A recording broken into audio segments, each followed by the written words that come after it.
सोचिए अगर आपके बॉडी के अंदर स्केलेटन ना होता तो आप खड़े ना हो पाते, ना चल पाते और ना ही अपने ऑर्गन्स को प्रोटेक्ट कर पाते। नमस्ते दोस्तों, मैं अनुराग आपका स्वागत करता हूं एडू चक्र अनुराग जीएस पर। आज के इस वीडियो में हम डिटेल में समझेंगे ह्यूमन स्केलेटन सिस्टम, बिना बोर हुए सिंपल लैंग्वेज में।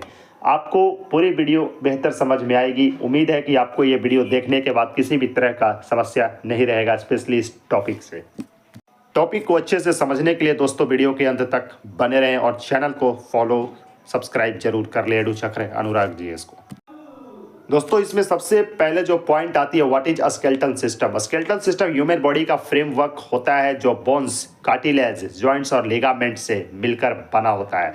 एडल्ट ह्यूमन बॉडी में 206 बोन्स होती है। स्केलेटन बॉडी को शेप, सपोर्ट और स्ट्रेंथ प्रोवाइड करता है और इंटरनल ऑर्गन्स को प्रोटेक्ट करने में बहुत मदद करता है। दोस्तों यदि बात करें फंक्शंस ऑफ स्केलेटन सिस्टम की तो ये काफ़ी ज़्यादा एग्जाम ओरिएंटेड टॉपिक बनता है। यहाँ पर सपोर्ट एंड बॉडी शेप की बात करें तो स्केलेटन बॉडी को अपराइट पोस्चर देता है। अगर स्केलेटन ना हो तो मसल सॉफ्ट मांस की तरह हो जाएगी।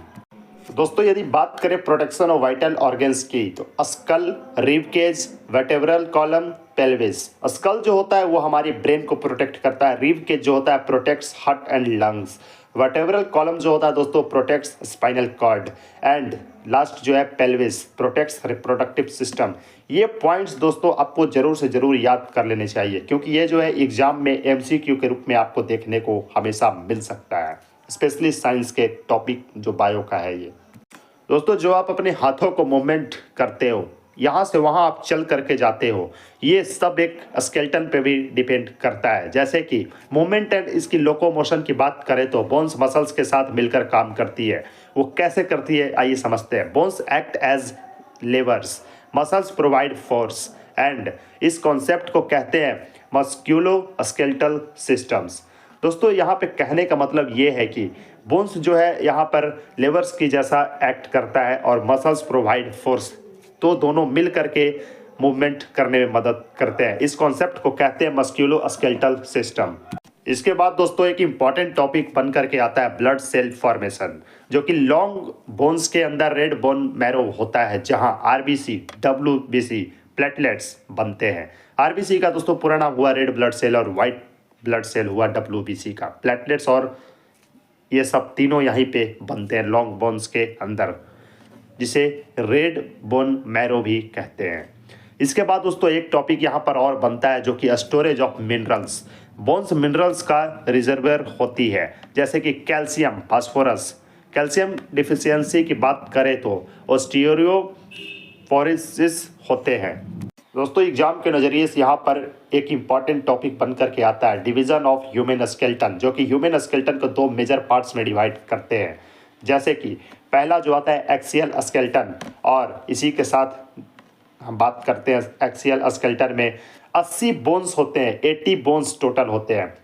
बॉडी के सेंट्रल एक्सिस का स्केलेटन, जैसे कि कंपोनेंट्स में यदि देखते हैं, स्कल जो होते हैं 22 बोन्स से बने होते हैं, क्रैनियम 8 बोन्स और ब्रेन प्रोटेक्शन करते हैं। फेशियल बोन्स की बात करें तो 14 बोन्स होते हैं, 14 बोन्स जो कि फेस के स्ट्रक्चर को देते हैं, आकार देते हैं। और इसी के बाद दोस्तों बात है कि mandible is the only movable bone of skull. एक बोन दोस्त यहाँ पे बन करके आती है, वो ये है कि हायोइड बोन 1 इसका नाम हुआ। ये बोन टंग को सपोर्ट करती है और डायरेक्टली किसी बोन से अटैच्ड नहीं होती। ईयर ऑसिसल्स 6 की बात करें तो malleus, incus, steps is the smallest bone in human body.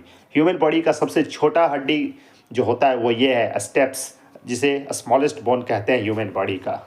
दोस्तों आपने वर्टेब्रल कॉलम की तो बात सुनी ही होगी, जिसमें 26 होते हैं टोटल, जिसमें सर्वाइकल 7 होते हैं, थोरैकिक 12 होते हैं और लंबर 5 होते हैं और सैक्रम 1 होते हैं।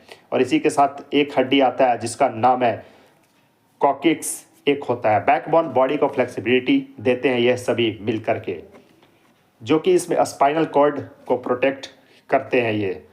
इसी के साथ दोस्तों एक यहाँ पे आता है रिब केज, जिसमें 25 होते हैं टोटल।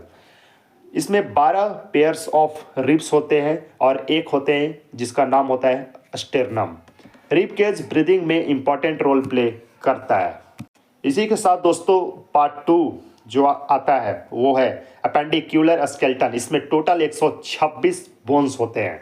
लिम्स और ग्रिडल्स से रिलेटेड स्केलेटन होते हैं ये। कंपोनेंट्स की यदि बात करें इसके तो अपर लिम्ब में shoulder, arm, forearm, hand and इसी के साथ दोस्तों लोअर लिम्ब में हिप, थाई, लेग, फुट आपके ये पार्ट मूवमेंट और लोकोमोशन के लिए रिस्पॉन्सिबल होता है। अगर ये सही से काम ना करे तो आप अपने बॉडी के ये सब पार्ट्स को मूवमेंट आप अच्छे से नहीं कर पाओगे, यहाँ तक कि आप नहीं कर पाओगे बिल्कुल भी आप अगर ये आपके पार्ट्स काम करना बंद करें तो। टाइप्स ऑफ बोन्स में दोस्तों बात करें तो सेफ बेस्ड ये टॉपिक है। जैसे कि लॉन्ग बोन्स आ जाते हैं, शॉर्ट बोन्स आ जाते हैं, फ्लैट बोन्स आ जाते हैं, इरेगुलर बोन्स आ जाते हैं और सीसामॉइड बोन आ जाते हैं। तो दोस्तों यहाँ पर सबसे पहले जो बात आती है लॉन्ग बोन्स में femur, humerus, tibia. Femur is the longest and strongest bone. जो दोस्तों शॉर्ट बोन्स होते हैं उसमें दो आते हैं जो कि जिसका नाम होता है कार्पल्स और टार्सल्स। स्टेबिलिटी प्रोवाइड करते हैं, आपकी बॉडी को स्टेबिलिटी जो है दोस्तों यहीं से मिलती है। और तीसरा फ्लैट बोन्स जो कि skull bones, sternum, ribs protection के लिए डिजाइन होते हैं ये बोन। इरेगुलर बोन्स की यदि बात करें तो वर्टेब्रे, फेशियल्स बोन्स होते हैं। और इसी के साथ अगला जो पॉइंट आता है जो कि लास्ट है सीसामॉइड बोन जिसका पैटेला होते हैं नी कैप। इसी के साथ दोस्तों अगला जो पॉइंट बन करके आता है ज्वाइंट्स वेयर बोन्स मीट। वो ज्वाइंट जहां पे हड्डियां एक दूसरे से जा करके मिलती है। टाइप्स ऑफ ज्वाइंट की यदि बात करें तो सबसे पहले आता है फिक्स ज्वाइंट जिसमें स्कल, इसमें नो मूवमेंट होता है। स्लाइटली मूवेबल ज्वाइंट दूसरा पॉइंट जिसमें वर्टेब्रे होता है। और तीसरा जो होता है दोस्तों ये होता है कि फ्रीली मूवेबल ज्वाइंट जिसमें शोल्डर, हिप, नी, एल्बो। इसमें शोल्डर की यदि बात करें तो बॉल एंड सॉकेट, हिप की यदि बात करें तो बॉल एंड सॉकेट एंड नी की यदि बात करें तो हिंग एंड लास्ट एल्बो की बात करें तो हिंग।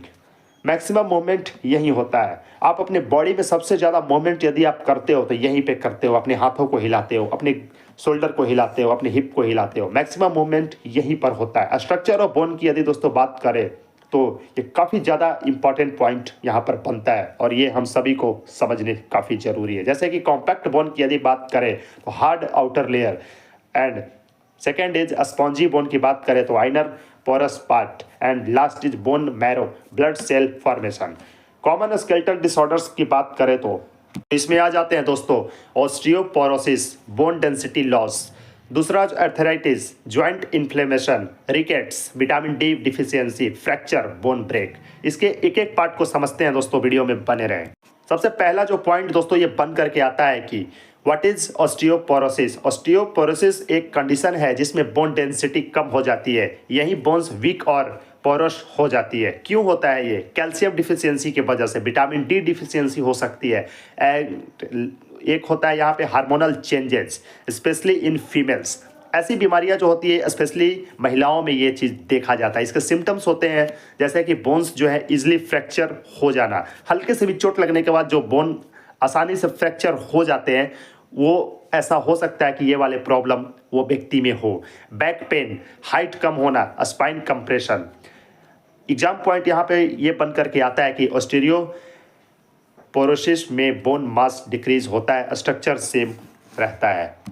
And second point is arthritis. What is arthritis? Arthritis एक ज्वाइंट डिसऑर्डर है जिसमें ज्वाइंट्स में पेन, स्वेलिंग और स्टिफनेस हो जाती है। इसके टाइप्स की यदि बात करें तो इसमें आ जाते हैं osteoarthritis, wear and tear due to age. And second point is rheumatoid arthritis. इसमें आ जाते हैं ऑटो इम्यून डिजीज। इसके सिम्टम्स की बात करें दोस्तों तो यहाँ पर आते हैं जैसे कि joint pain, swelling, morning stiffness. Exam point के नज़र से यदि देखते हैं अर्थराइटिस ज्वाइंट्स को अफेक्ट करता है, बोन्स को डायरेक्टली नहीं करता। और इसी के साथ इस पॉइंट का नाम आपने हर जगह पे सुना होगा, रिकेट्स। रिकेट्स भी एक काफ़ी इंपॉर्टेंट है इस टॉपिक का। जैसे कि व्हाट इज रिकेट्स यदि हम समझते हैं तो रिकेट्स बच्चों में होने वाली डिजीज है जिसमें बोन्स सॉफ्ट और वीक हो जाती है। इसके कॉज होते हैं विटामिन डी की कमी और lack of sunlight, calcium and phosphorus deficiency. Symptoms की यदि बात करें तो बो लेग्स, पैरों का टेढ़ा होना, डिलेड ग्रोथ, बोन पेन, जिन बच्चों में हड्डियों की परेशानी होती है, जैसे कि उनके समय पर ग्रोथ ना होना, हाइट ना बढ़ना और हड्डियों में दर्द रहना, ये जो है कहीं ना कहीं जो है रिकेट्स के प्रॉब्लम होते हैं उनमें। विटामिन डी की कमी होती है वैसे बच्चों में, इसलिए उनमें ऐसा दर्द पाया जाता है। इसी के साथ एडल्ट वर्जन की यदि बात करें, एडल्ट में इसी कंडीशंस को ऑस्टियोमैलाइसिया कहते हैं। और अगला जो पॉइंट बन करके आता है, व्हाट इज़ फ्रैक्चर। फ्रैक्चर की यदि हम बात करें तो इसमें समझने वाली बात साथियों ये है कि जब किसी बोन में क्रैक या ब्रेक हो जाए तो उसे फ्रैक्चर कहते हैं। इसके काउजेज होते हैं एक्सीडेंट, या फिर आप कहीं पे अचानक से गिर जाते हो, sports injury, weak bones. Weak bones में इसके ये कारण हो सकते हैं कि ऑस्टियोपोरोसिस उन्हें हो। हल्की सी भी चोट लगने के बाद जो बोन आपके वहाँ पे फ्रैक्चर हो जाते हैं, आपको अंदाज़ा भी नहीं होता कि चोट लगे हैं और आप ऐसा पाते हो एक्सरे में कि आपके बोन जो है फ्रैक्चर हो चुके हैं। तो ये समस्या भी काफ़ी हद तक ये ऐसा माना जाता है कि वो व्यक्ति में जो है ऑस्टियोपोरोसिस पाया जाता हो, वीक कर देता है हमारी हड्डियों को। टाइप्स इसके बात करें तो simple fracture, compound fracture and last is green stick fracture, जो कि चिल्ड्रन में ज़्यादातर ये होता है। ग्रीन स्टिक फ्रैक्चर सिर्फ बच्चों में होता है। ग्रीन स्टिक फ्रैक्चर को हम लोग यहाँ पे समझने की कोशिश करते हैं। ग्रीन स्टिक फ्रैक्चर जो होता है एक ऐसा फ्रैक्चर होता है जिसमें बोन पूरी तरह से ब्रेक नहीं होती, बल्कि सिर्फ एक साइड से क्रैक होती है। ये बिल्कुल ग्रीन कच्ची लकड़ी के जैसा होता है। जब आप ग्रीन स्टिक तोड़ते हो तो वो पूरी तरह नहीं टूटती, सिर्फ एक तरफ से बेंड प्लस क्रैक होती है। ये फ्रैक्चर ज़्यादातर बच्चों में पाए जाते हैं। Green stick fracture mostly children में पाए जाते हैं, जैसा कि इसके रीजन कुछ होते हैं। रीजन में बच्चों के बोन्स जो होते हैं सॉफ्ट और फ्लेक्सिबल होते हैं, और इनमें बोन जो होते हैं ऑर्गेनिक मैटर ज़्यादा होते हैं। इसी के साथ इसलिए जो बोन होता है बेंड हो जाती है, कंप्लीट ब्रेक नहीं हो पाते। एडल्ट में ये फ्रैक्चर रेयर होता है। दोस्तों एक पॉइंट काफ़ी इम्पॉर्टेंट हम सभी के लिए समझना जरूरी है, जो कि बन करके आता है, ये पॉइंट है what are ligaments.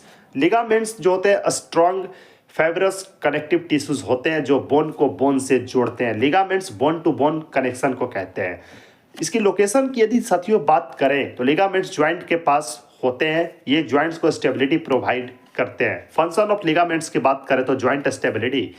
Ligaments joints को स्ट्रॉन्ग और स्टेबल बनाते हैं ताकि बोन्स डिसलोकेट ना हो जाएं।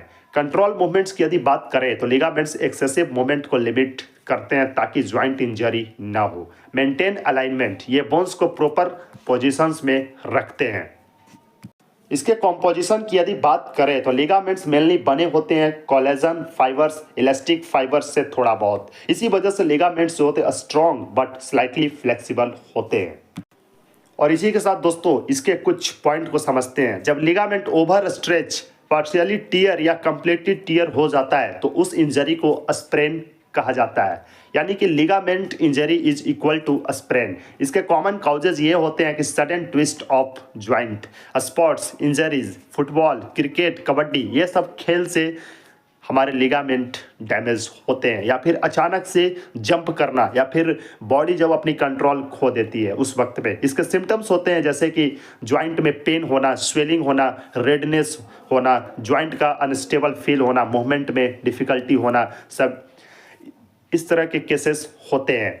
सेवरिक केस में ब्रूज, नील पड़ना भी हो सकता है। टाइप्स ऑफ स्प्रेन की बात करें तो ग्रेड 1 में आ जाते हैं मिल्ड स्प्रेन। लिगामेंट स्ट्रेच होता है, माइनर पेन एंड स्वेलिंग होती है, ज्वाइंट स्टेबल रहता है। ग्रेड 2 में यदि बात करें तो moderate sprain, partial tier of ligament, ज़्यादा पेन एंड स्वेलिंग, ज्वाइंट थोड़ा अनस्टेबल होता है। और इसी के साथ अगला ग्रेड 3 की बात करें तो इसमें जो होता है complete tear of ligament, severe pain, joint fully unstable, surgery की ज़रूरत पड़ सकती है। और यदि आपको ऐसे तरह के समस्या होते हैं तो आपको तुरंत डॉक्टर से कंसल्ट करनी चाहिए। तो दोस्तों आज के वीडियो में हमने ह्यूमन स्केलेटल सिस्टम को बेहतर तरीके से समझा। उम्मीद है कि आप सभी को यह वीडियो समझ में आया होगा। चैनल को सब्सक्राइब जरूर कर लें, एडुचक्र अनुराग जीएस को, और ज़्यादा से ज़्यादा लोगों तक शेयर करें। जय हिंद, जय भारत। ऐसे ही सपोर्ट बनाए रखें। चैनल पे अन्य विषयों से संबंधित आप वीडियो को देख सकते हैं।